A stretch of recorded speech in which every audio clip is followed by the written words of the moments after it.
Breastfeeding is a journey full of joys and challenges. Today, I'm sharing my honest story, everything from latch struggles to supply issues and the solutions that worked for me. Whether you're a new mom or months into your journey, I hope my story helps you feel less alone. Don't forget to like, subscribe, and share this video if it resonates with you. I'll never forget the first few days after my baby was born. I assumed breastfeeding would come naturally, but I quickly realized it's a skill both mom and baby need to learn. My baby had trouble latching, which left us both frustrated. I worked with a lactation consultant who showed me different positions and techniques. The football hold was a game changer for us. My advice: don't hesitate to seek expert help early.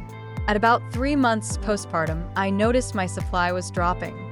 It felt defeating because I wanted to exclusively breastfeed. My milk supply wasn't meeting my baby's growing needs. I tried power pumping for 20 minutes twice a day and focused on hydration and nutrition. Oatmeal, lactation teas, and drinking plenty of water helped me see an increase within a week. If you're struggling with supply, know that small, consistent changes can make a big impact. There were times I felt like giving up because of the physical discomfort. Engorgement and clogged ducts were frequent challenges. Pain and discomfort from engorgement. Warm compresses and gentle massage before feeding helped ease the pain. I also learned the importance of wearing the right nursing bra, not too tight. Pro tip: take care of yourself.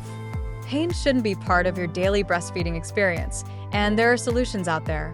Beyond the physical hurdles, breastfeeding also took an emotional toll. I often doubted myself and compared my journey to other moms. Self-doubt and emotional stress. I joined a local mom group and found so much encouragement. Talking to other moms reminded me that every journey is unique.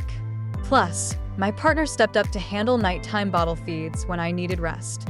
Remember, it's okay to ask for help, whether from family, friends, or professionals. I hope my story shows you that breastfeeding challenges are common and solvable. If you're in the middle of a struggle, don't be afraid to reach out for help and try new solutions. If this video was helpful, please give it a thumbs up, subscribe to the channel, and share it with other moms who might benefit. And here's a parting thought: every drop of milk you provide is a victory worth celebrating. You've got this, and I'm cheering for you.